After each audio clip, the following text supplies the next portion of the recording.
Imagine waking up one morning to discover that someone accidentally cast a spell that could kill every living thing in the universe. Not just on Earth. We're talking everything, everywhere. Sounds crazy, right? Well, that's exactly what happened with SCP-3931. And this is the story of how the world found out it was going to end, and then didn't. Welcome back, everyone. Today, we're diving into one of the strangest cases in the SCP Foundation's files, a magical disaster that nearly wiped out all life as we know it. This is SCP-3931, classified as Keter, which means it's super dangerous and hard to contain. And boy, is that an understatement. Here's the weird thing about the Foundation's containment procedures for this one. There aren't any. They literally gave up trying. Their official procedures basically say, stop everything and prepare for the end. That's how serious this was. So what exactly is SCP-3931? It's a magic ritual. Yeah, magic is real in this world that was supposed to target and kill any living thing that stayed still. And by October 2024, it was about to affect everything in the entire universe. Talk about overkill. Let's break down how this whole mess started. On October 5th, 2024, the Global Occult Coalition, think of them as the Foundation's trigger-happy cousins, found this spell. They tried to stop it but couldn't. That's when everyone started freaking out. The next day, the smart folks who study magic figured out that this spell would fully activate on October 14th, giving them just over a week to save, well, everything. The spell would supposedly burn up any living thing that wasn't moving. No pressure, right? Now here's where it gets juicy. On October 9th, they discovered that the GOC actually created this mess themselves. They were trying to make a weapon to take out reality benders, people with supernatural powers. But someone messed up the magic words, and instead of a targeted weapon, they created a universe-killing spell. Talk about a workplace accident. Things really went off the rails on October 10th when someone from Pentagram, that's the U.S. military's supernatural division, leaked the info. Imagine finding out the world might end because someone botched a magic spell. People didn't take it well. The GOC had to literally assassinate the guy who leaked it to prevent mass panic. Spoiler alert, it didn't work. By October 11th, the secret was out. The Foundation's famous veil that keeps supernatural stuff hidden from the public, gone. Poof. Social media exploded. Governments freaked out. The Foundation even made a verified Twitter account. How's that for end times? Here's where it gets both funny and sad. They started setting up walking trails and organizing walkathons because they thought maybe if people just kept moving, they wouldn't die when the spell activated. Picture that. The world's about to end, and humanity's solution is to just keep walking. The Foundation tried getting help from a group called the Serpent's Hand, but those guys just said, nope, and ran off to their magical library. Can't really blame them, to be honest. By October 14th, the day the spell was supposed to activate, most Foundation sites were abandoned. Everyone was just waiting for the end. And then, nothing happened. Want to know the hilarious part? The reason nothing happened is because whoever wrote this universe-ending spell didn't account for the fact that Earth is always moving. We're spinning around our axis, orbiting the sun, and our whole solar system is moving through space. So technically, nothing on Earth is ever really stationary. The head of the Foundation, 051, gave a speech afterward that basically said, well, this is awkward. We kind of destroyed society's trust in everything for no reason. Oops. They admitted they could have kept it secret and let everyone die peacefully without knowing. But instead, they caused global panic over a spell that didn't even work. The real kicker? 051 ended their speech by saying they hope the next world-ending threat actually manages to destroy everything instead of letting humanity destroy itself first. Talk about dark humor. So what can we learn from SCP-3931? First, Always double-check your magic spells before casting them. Second, maybe don't tell everyone the world is about to end unless you're really sure about it. And third, sometimes the things that save us are the basic facts we learned in science class, like that the Earth is always moving. This story perfectly shows how the Foundation, which usually tries to protect normalcy and keep the weird stuff secret, ended up causing more damage by failing to keep this secret than the actual world-ending spell did. The spell didn't kill anyone, but knowing about it, that changed everything. In the end, SCP-3931 wasn't just about a failed doomsday spell. It was about how fear itself can be more destructive than any weapon. The Foundation learned the hard way that sometimes keeping people in the dark isn't just about maintaining order. It's about protecting them from the kind of fear that can tear society apart. And that's the story of SCP-3931, the spell that almost ended everything, but ended up just ending normal life as we knew it. Not with a bang, but with an embarrassing never mind. Thanks for listening, everyone. But wait, before you go, I want to share something special with you. While researching this story, I came across an unpublished article that shows us exactly what those terrifying days felt like for ordinary people. It's a perspective we don't usually get in official Foundation files, the human side of an almost apocalypse. So, get comfortable, but maybe don't sit too still, as we dive into a story about a journalist who uncovered this mystery as it was happening.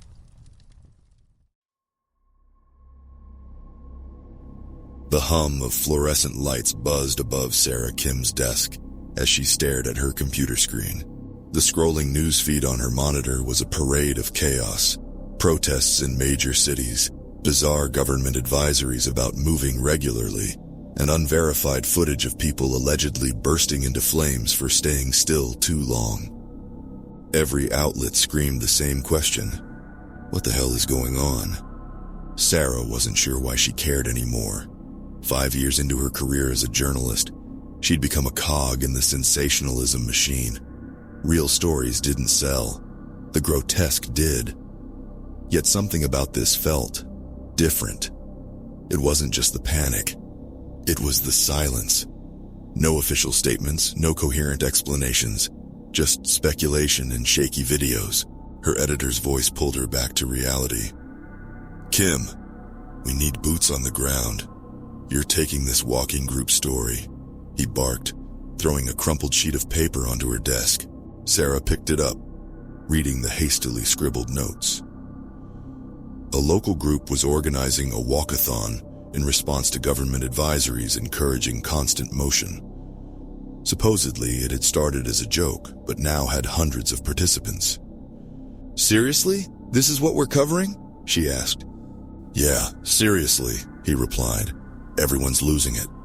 People are scared, and they're looking for a damn distraction. Go, find a story." Sarah rolled her eyes but grabbed her bag.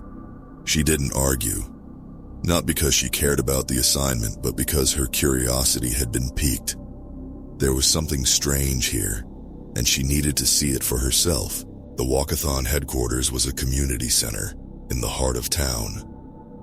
The smell of freshly baked goods wafted from a nearby table, where a woman in a fluorescent vest handed out coffee and granola bars to participants. Sarah slung her camera over her shoulder, scanning the scene. At first glance, it looked like any other community event. Kids ran around giggling, parents chatted in small clusters, and an older man played a jaunty tune on his harmonica.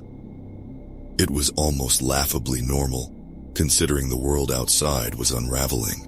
A voice interrupted her thoughts. "Here for the walkathon?" Sarah turned to see a man in his 30s with an easy smile and a clipboard. His shirt bore the event's slogan, "Stay moving, stay alive." "Not exactly," she replied, flashing her press badge. "Sarah Kim, Herald Times. I'm covering the event." "Oh, press," he said, his smile fading slightly. "Well, I'm Ben, the organizer. Happy to answer questions, but keep it light, yeah? People are here to feel safe." Sarah nodded, jotting down his name. "Sure, Ben. Can you tell me why this is happening? Why people are so scared? Ben hesitated, glancing at the crowd before answering. Look, nobody really knows what's going on. The government says keep moving, so we're moving. It sounds crazy, but... He paused, lowering his voice. Have you seen the videos? Sarah nodded. She'd seen them all. A man waiting at a bus stop, frozen for just a moment, suddenly engulfed in flames. A stray dog lying in the sun, reduced to ash in seconds. None of it made sense. It's real, Ben continued. And if walking helps, then we'll walk. Simple as that. Sarah joined the walkathon as it began. A stream of people, dozens at first, then hundreds took to the sidewalks in an endless loop. The pace was leisurely, almost aimless, but nobody stopped. Even the harmonica player kept shuffling along, his tunes punctuated by the steady rhythm of sneakers on pavement. As she walked, Sarah struck up conversations, asking why people were here. Their answers varied. Some were skeptics who thought it was all a hoax but figured walking wouldn't hurt. Others were true believers, their fear palpable as they recounted what they'd seen. Then there was Alice, a young mother with 2 kids in tow. I can't sit at home and wait, Alice said, her voice shaking. What if it's real? What if we stop and... She broke off, glancing nervously at her children. Sarah didn't push.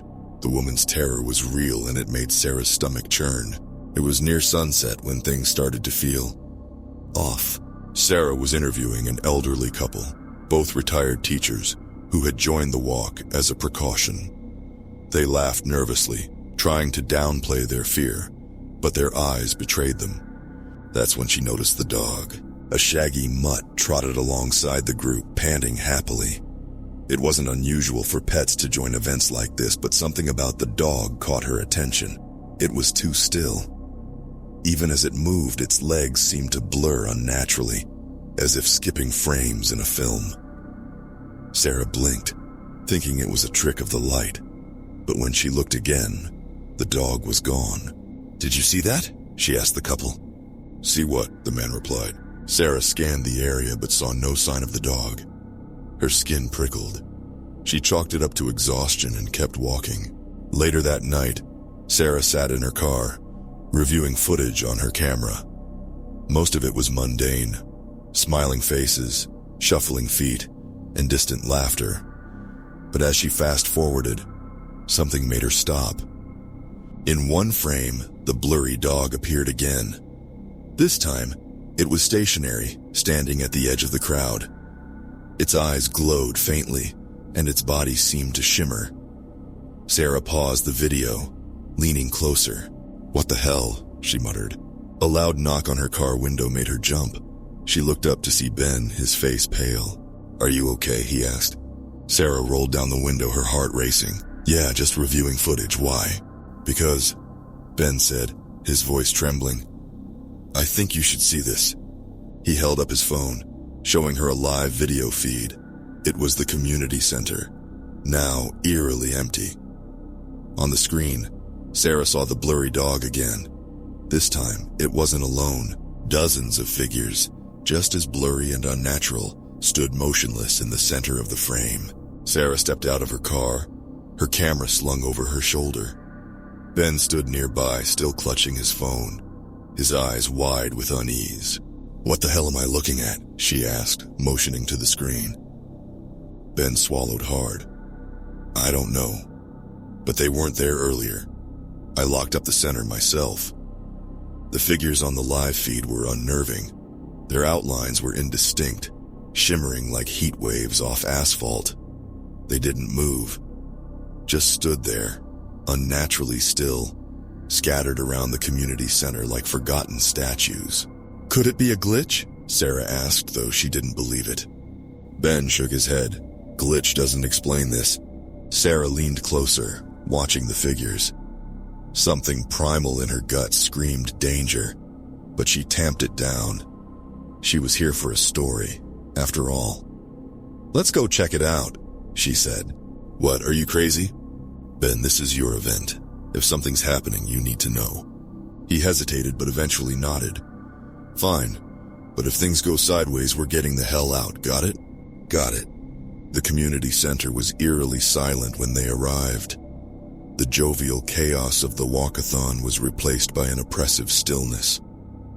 Sarah's footsteps echoed as she stepped inside, her camera light cutting through the dim interior. "Stay close," Ben whispered, his voice tight. They moved cautiously, the building's fluorescent lights flickering intermittently. The figures were nowhere to be seen, but Sarah's unease grew with each passing second. "Over here," Ben said, pointing to the main hall. The door creaked as Sarah pushed it open. The room was massive, with folding chairs stacked neatly along the walls. At first glance, it seemed empty, but the air felt wrong, thick and heavy, as though it resisted their presence. Then she saw them. Clustered in the far corner, a group of figures stood perfectly still. There were at least 10 of them, their forms shimmering like they were caught in a heat mirage. Sarah raised her camera, her hands trembling. Who are they?" Ben stammered. "No idea," Sarah whispered, zooming in for a better look. The camera's viewfinder revealed details her naked eye couldn't catch. The figures weren't human, not fully. Their limbs were elongated, their faces featureless, save for faint indentations where eyes and mouths should be. They didn't breathe. "Jesus Christ," Ben muttered, taking a step back. Sarah was about to respond when one of the figures moved. Not towards them, but just slightly, a subtle tilt of its head as though it had sensed her gaze. Her breath hitched. "Ben, we need to go." He didn't argue. They bolted back to the car, slamming the doors shut, as if the thin metal could protect them from whatever was inside. Ben's hands shook as he fumbled with his phone, trying to dial someone. "Who are you calling?" Sarah asked, glancing nervously at the darkened community center.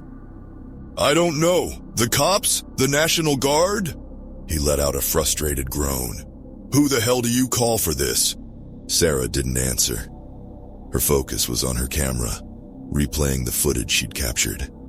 The figures' movements were barely perceptible, almost as if they were shifting in and out of existence. "I've seen enough," she said, starting the car. "Wait," Ben protested. "We should call someone."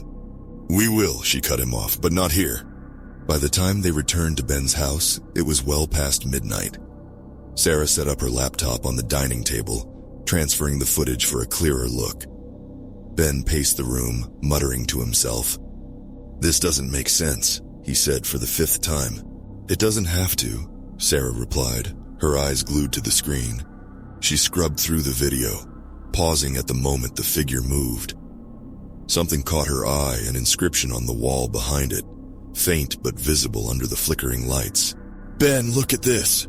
He leaned over her shoulder, squinting at the screen. "What is that?" "Some kind of symbol." The mark resembled a circle bisected by jagged lines, surrounded by smaller runes. It wasn't graffiti. It was too precise, too deliberate.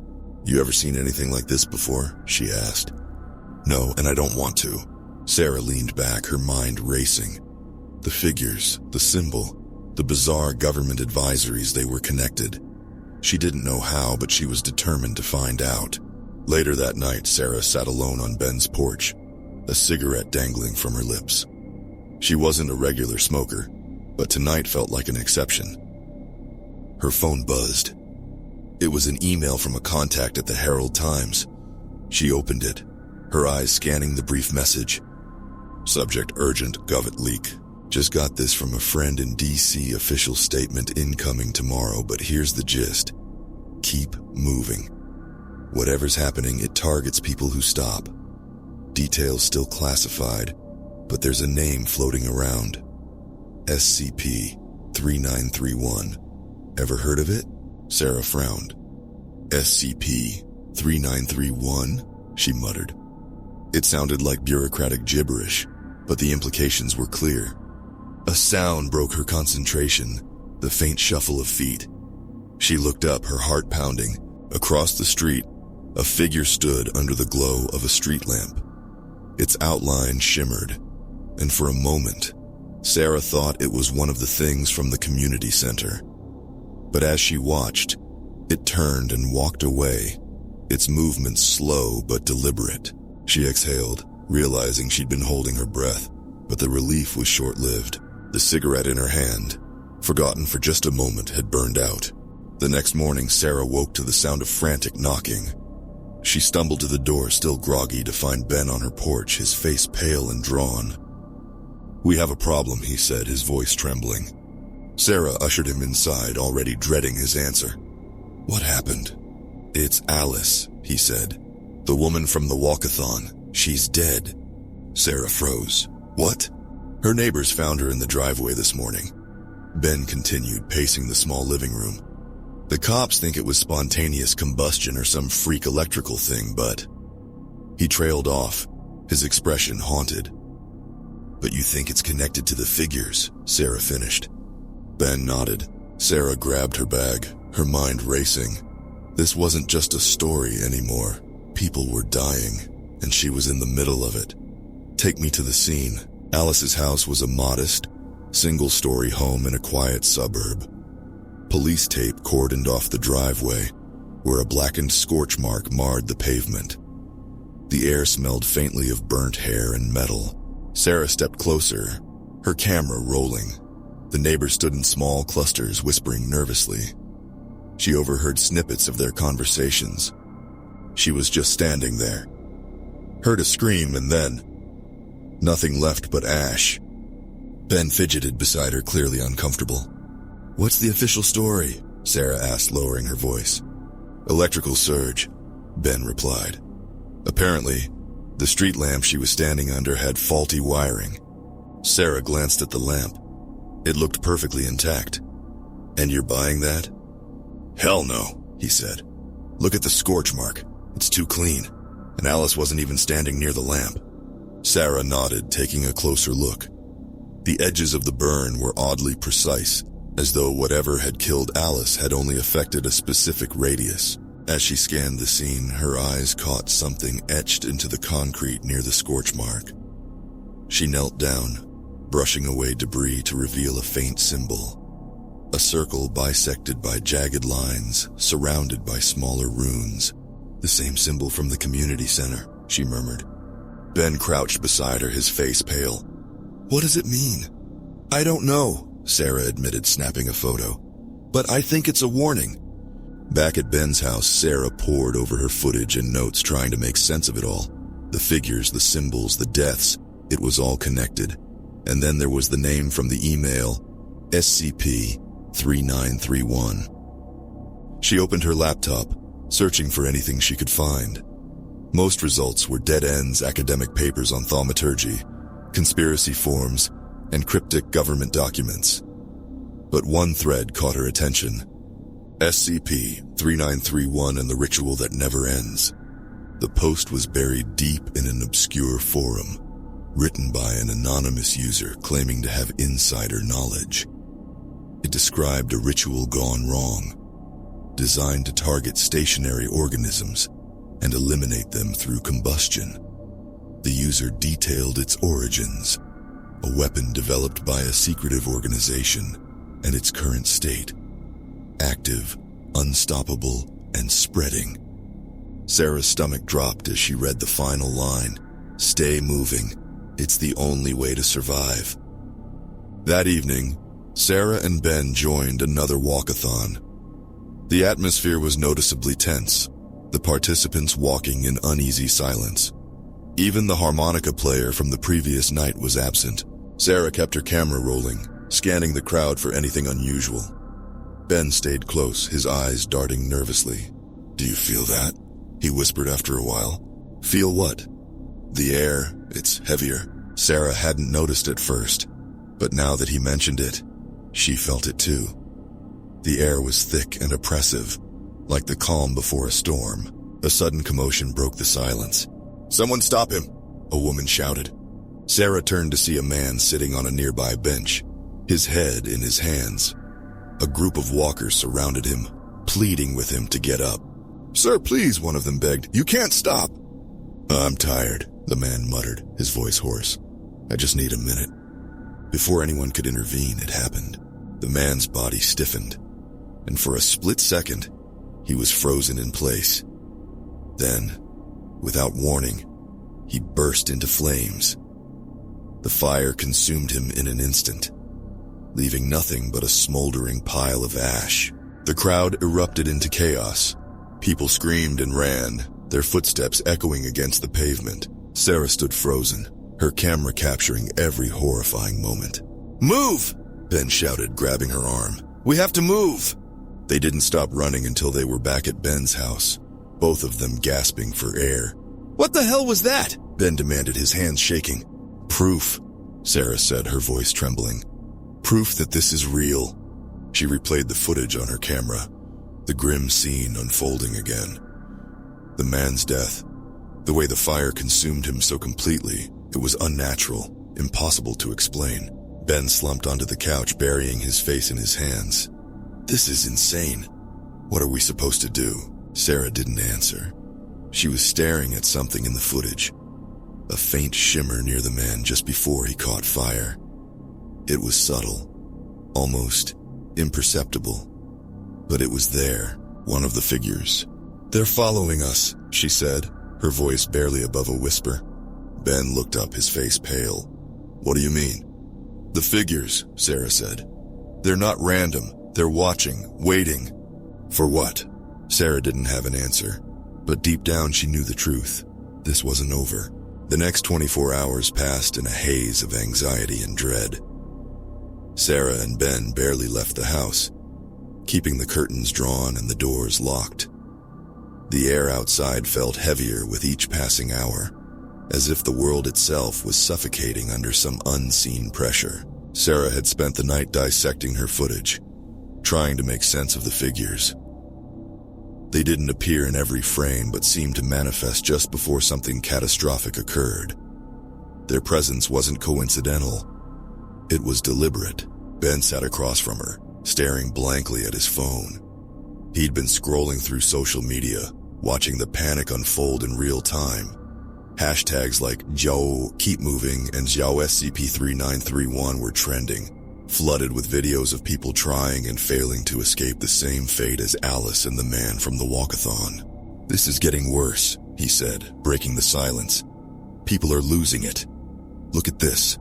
He handed Sarah his phone, showing a live stream from a major city. The camera panned over crowds of people walking aimlessly, their faces drawn and exhausted. Some carried signs with phrases like, "Move or die," and "The ground is lava." "It's everywhere," Ben continued. "No one's safe." Sarah handed the phone back, her stomach twisting. "We need answers, and sitting here isn't going to get them." Ben frowned. "You're not seriously thinking about going out there again?" "We don't have a choice," Sarah replied, pulling on her jacket.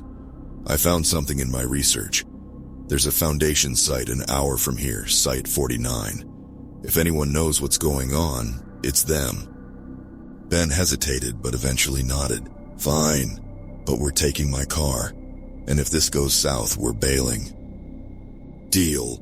The drive to Site 49 was tense. The roads were eerily empty, save for the occasional group of walkers trudging along the shoulder. Sarah kept her camera ready, documenting everything. As they neared the facility, they encountered a checkpoint manned by armed guards in black tactical gear. The Foundation's insignia, AA stylized 3-arrow emblem, was emblazoned on their uniforms. "Halt!" one of the guards barked, raising a hand. Ben stopped the car, and Sarah rolled down her window. "We're here to speak with someone about SCP-3931, she said. The guard's expression darkened. "Turn around.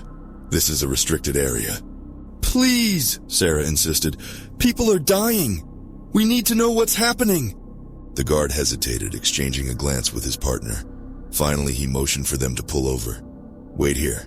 After what felt like an eternity, a woman in a lab coat approached the car. Her sharp eyes scanned Sarah and Ben before she spoke.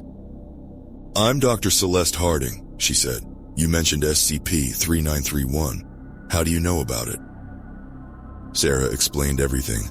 The walkathons, the figures, the deaths. Dr. Harding listened intently, her expression unreadable. "You've seen the entities?" she asked.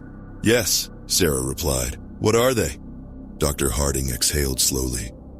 We call them manifestations. They're residual echoes of the ritual that created SCP-3931. They observe, assess, and ensure compliance. Compliance with what? Ben asked. The rules of the ritual, Dr. Harding said. SCP-3931 targets stationary organisms, eliminating them through combustion. The manifestations serve as enforcers, ensuring no one breaks the rules. Sarah's mind raced. Can't you stop it? Dr. Harding shook her head. We've tried. The ritual's parameters are too vast, affecting every living organism in the observable universe. Neutralization is impossible. Before Sarah could ask more, an alarm blared, filling the air with a deafening wail. The guards snapped into action, shouting orders and raising their weapons. What's happening? Ben shouted. Dr. Harding's face paled. They're here. A sudden gust of wind slammed into the car, rocking it violently. Sarah and Ben scrambled out, their eyes widening as dozens of shimmering figures appeared at the edge of the checkpoint. The manifestations moved slowly, their forms flickering like faulty projections. The guards opened fire, but the bullets passed through them harmlessly. Run! Dr. Harding shouted, grabbing Sarah's arm. The group sprinted toward the facility, the manifestations gliding silently behind them. Sarah's lungs burned, but she didn't dare stop. They reached the entrance just as the manifestations closed in. Dr. Harding slammed her ID badge against a scanner, and the heavy doors slid open. Everyone tumbled inside, and the doors sealed shut with a metallic clang. Inside, the facility was a hive of activity. Scientists and personnel hurried through sterile hallways, their faces etched with fear. This way, Dr. Harding said, leading them to a control room. The room was dominated by monitors displaying live feeds from around the world. Sarah's heart sank as she saw the chaos unfolding. People running, burning, and collapsing in the streets. We're out of time, Dr. Harding said grimly. Out of time for what? Sarah demanded. The ritual is nearing full activation, Dr. Harding explained. Once it's complete, there won't be anywhere left to hide. What do we do? Ben asked, his voice shaking. Dr. Harding hesitated. There's one possibility. A counter-ritual. But it's untested, and the odds of success are minimal. What happens if it fails? Sarah asked. Dr. Harding's gaze was steady. Then we've only delayed the inevitable. The room fell silent, the weight of the situation pressing down on them. Outside, the manifestations continued their relentless pursuit, waiting for someone to falter. Sarah clenched her fists. She wasn't ready to give up, not yet. What do you need from us? She asked. Dr. Harding looked at her, surprised. You're volunteering? I don't see anyone else lining up, Sarah said. If this is our only shot, I'm in. Ben groaned. You're insane, you know that. But fine. I'm in too. Dr. Harding nodded, her expression resolute. Follow me, we don't have much time. Dr. Harding led Sarah and Ben down a labyrinth of sterile hallways. The further they went, the quieter it became, as though the facility itself was holding its breath. Eventually, they reached a heavy steel door marked with bold red letters. Thaumaturgy Lab. Level 4. Clearance required. Dr. Harding scanned her badge and the door hissed open. The lab was a stark contrast to the rest of the facility. The walls were covered in chalked runes and diagrams, and the air smelled faintly of sulfur. In the center of the room was a large circular table, etched with the same symbol Sarah had seen at Alice's house and the community center, the circle bisected by jagged lines, surrounded by runes. This is the counter-ritual, Dr. Harding said, motioning to the table. Ben looked uneasy. This looks like something out of a horror movie. It's thaumaturgy, Dr. Harding replied. The only thing that might stop SCP-3931. Sarah stepped closer, examining the table. How does it work? Dr. Harding hesitated. We think this will disrupt the original ritual's parameters by creating a localized nullification zone. If successful, it could cascade outward and neutralize SCP-3931 entirely. And if it's not successful? Sarah asked. Dr. Harding didn't answer. The plan required two things: someone to activate the counter-ritual and someone to act as a focus. The focus would essentially serve as a lightning rod for the ritual's energy, anchoring it to this plane. "You're saying someone has to sit still," Ben said, his voice flat. Dr. Harding nodded. "Yes, and given SCP-3931's nature, that's dangerous." Sarah and Ben exchanged a glance. They both knew what that meant. "I'll do it," Sarah said before Ben could speak. "What?" Ben snapped. "No way, that's a death sentence." "We don't know that," Sarah replied, her tone firm. "And we don't have time to argue. I've come this far. I'm not backing out now." Ben looked like he wanted to protest, but the resolve in Sarah's eyes silenced him. Dr. Harding nodded. "If you're sure, we'll begin immediately." The process was painstaking. Dr. Harding and her team worked with precision, placing candles, chalking additional runes, and mixing strange powders. Sarah sat at the center of the table, her hands resting on her lap, her heart pounding. "Remember," Dr. Harding said, standing beside her, "no matter what happens, you can't move. If you break the focus, the ritual fails." Sarah nodded. "Got it." Ben stood nearby, his face pale. "You'd better make it out of this," he said. Sarah managed a small smile. "I'll try." When everything was ready, Dr. Harding began chanting in a language Sarah didn't recognize. The air grew thick, and the runes on the table began to glow. At first, nothing happened. Then the temperature dropped sharply, and a low hum filled the room. Sarah's breath misted in front of her, and her skin prickled as though a storm was brewing. The hum grew louder, almost deafening, and the candles flickered violently. Suddenly, the glowing runes pulsed, and Sarah felt a jolt of energy course through her body. Her vision blurred, and the room seemed to stretch and distort. The manifestations appeared, flickering into existence at the edges of the lab. "They're here!" Ben shouted. Dr. Harding didn't stop chanting, her voice rising to a fever pitch. The manifestations moved closer, their forms shimmering like mirages. Sarah felt their presence pressing against her mind, a suffocating weight that made it hard to breathe. Her instincts screamed at her to run, but she forced herself to stay still. The air around her crackled, and she could feel the ritual's energy building. The manifestations stopped just short of the table, their featureless faces fixed on Sarah. She could feel them watching, judging. One of them raised a hand, its long, spindly fingers reaching toward her. "Keep going!" Sarah shouted, her voice trembling. Dr. Harding's chant grew louder, the runes glowing brighter.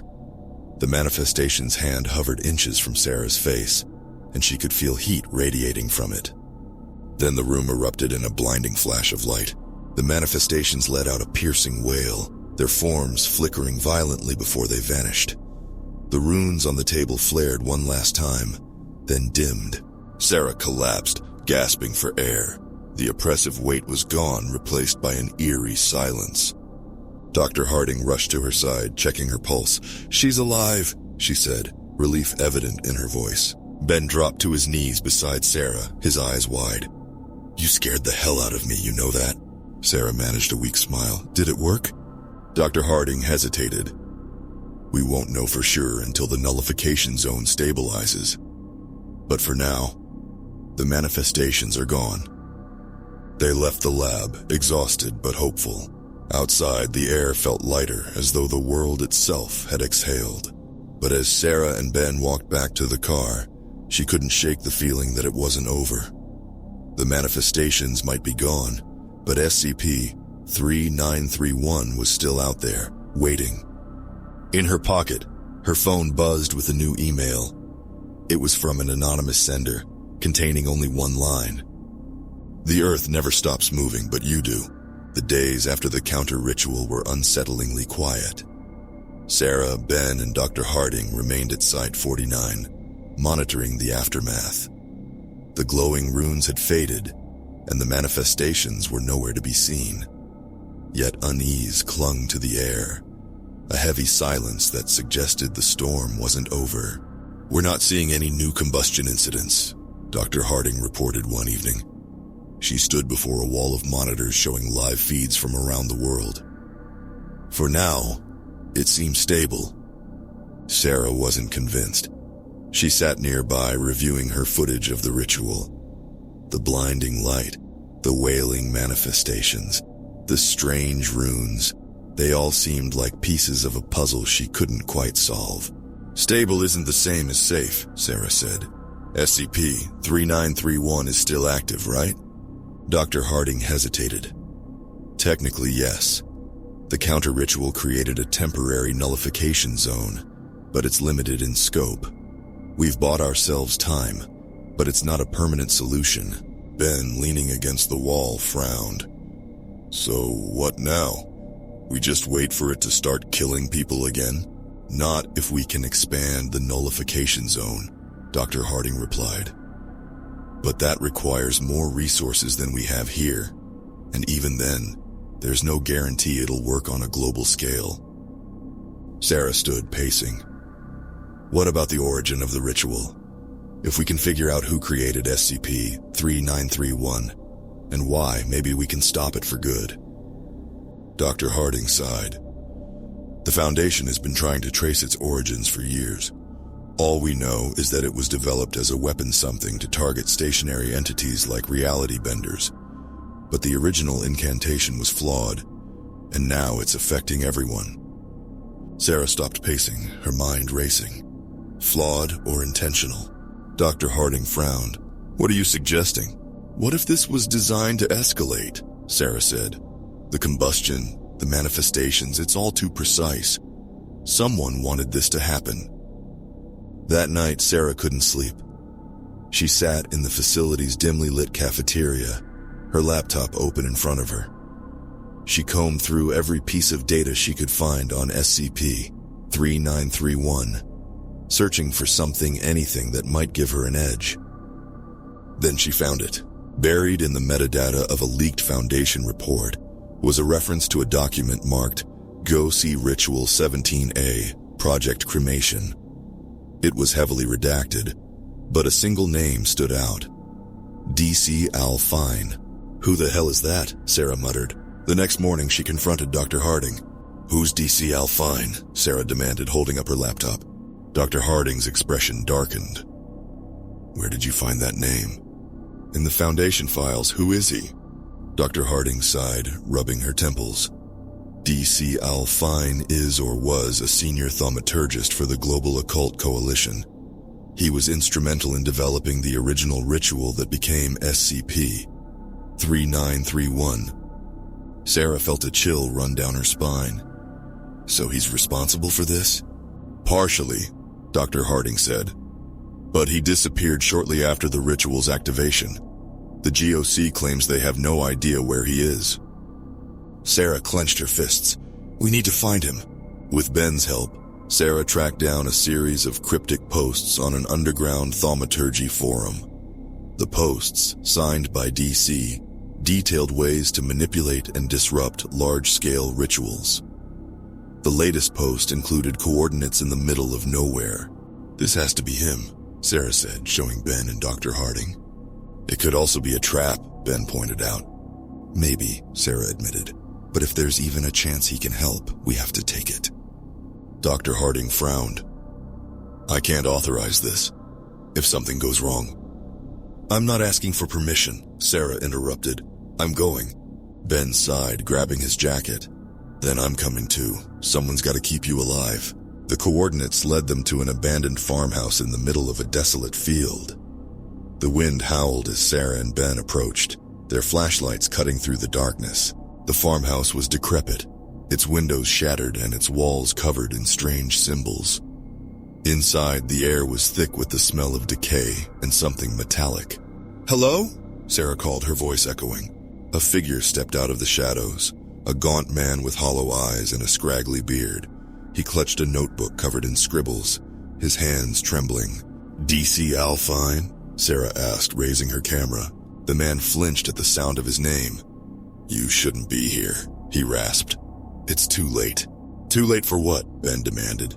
For everything, DC said, his voice breaking. The ritual, it can't be stopped. It was never meant to be stopped. Sarah stepped closer, her camera rolling. Then why are you here? Why leave these clues? DC laughed bitterly. Because I wanted someone to know the truth before it ends. This isn't about neutralization. It's about inevitability. What does that mean? Sarah pressed. The ritual's parameters, DC said, his eyes wild. They're expanding. Every step you take, every movement you make, it's all feeding it. You think you're surviving, but you're just accelerating its completion. Sarah's blood ran cold. You're saying we're making it worse? DC nodded. The only way to stop it is to let it burn itself out. But no one's willing to take that risk. Before Sarah could respond, a low hum filled the air, growing louder by the second. DC's face twisted in terror. They found us, he whispered. The manifestations materialized in the doorway, their forms shimmering with deadly intent. Run! DC shouted, throwing his notebook at Sarah. Get out while you can! Ben grabbed Sarah's arm, pulling her toward the back exit. The last thing she saw was DC standing defiantly as the manifestations closed in. Outside, the hum grew deafening.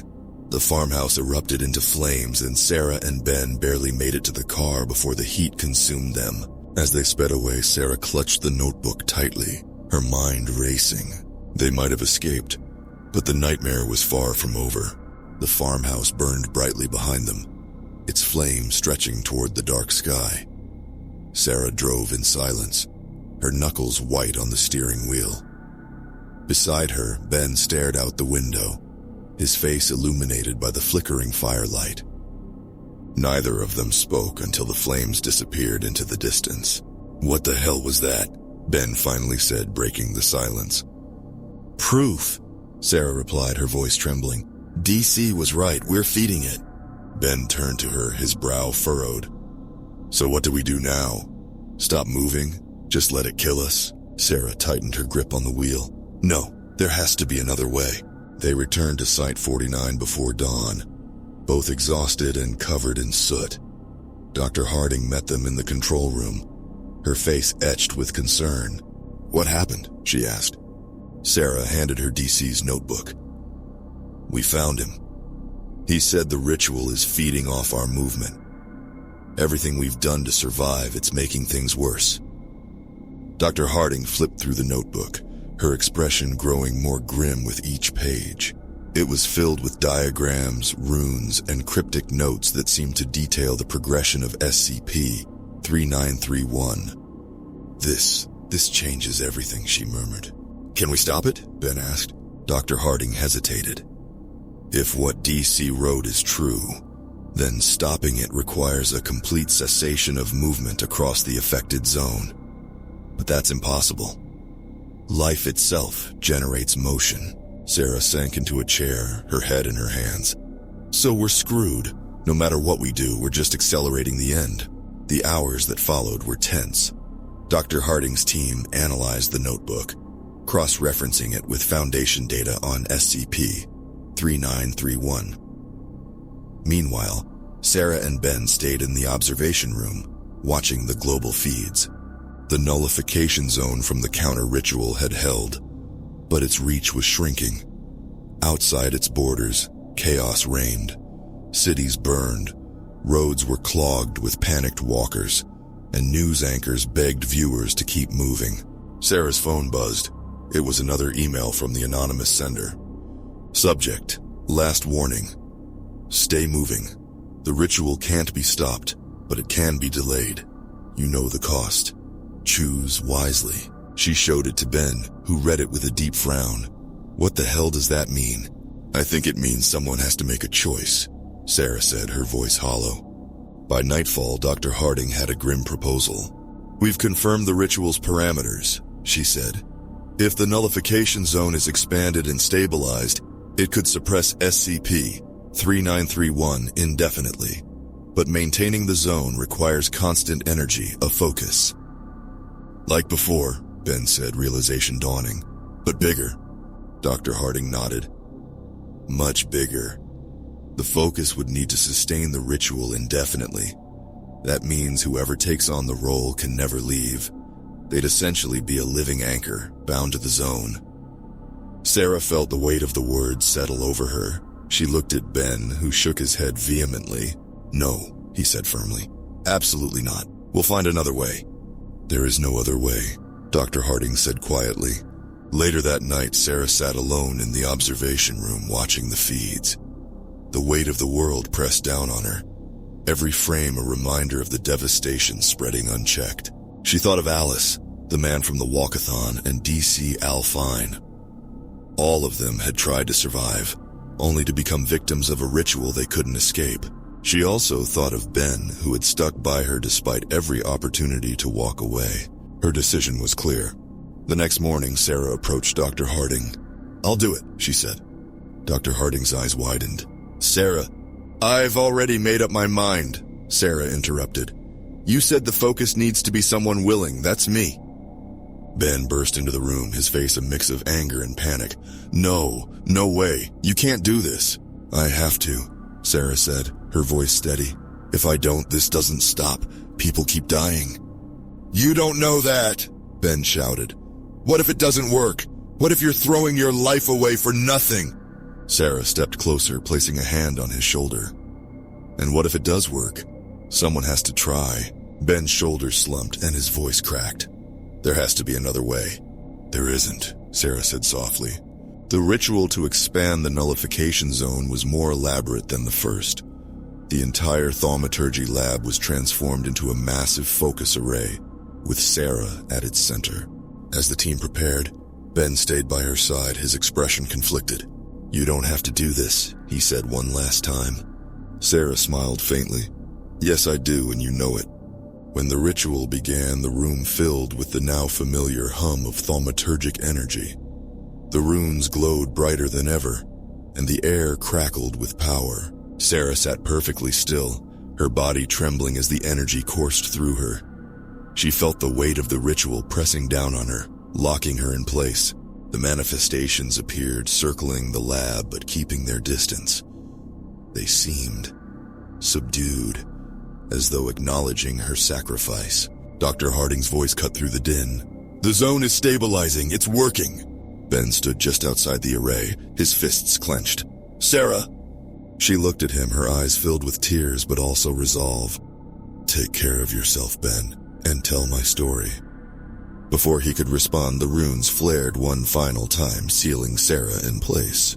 The world outside began to change. The chaos subsided as the nullification zone expanded, suppressing SCP-3931's effects. People stopped running and started rebuilding, their fear gradually giving way to hope. But for Sarah, time stood still. She was alive, but no longer free. A living anchor for a world she had saved. Months later, Ben sat in his small apartment, watching a news report about the global recovery. The anchor praised the mysterious containment effort that had stopped the crisis, but Ben knew the truth. He opened his laptop, staring at the folder labeled Sarah's files. One day, he thought, one day the world will know what she did for them. As he closed the laptop, his phone buzzed. It was a text from an unknown number. "The Earth moves, so must we." Ben stared at the message, a chill running down his spine.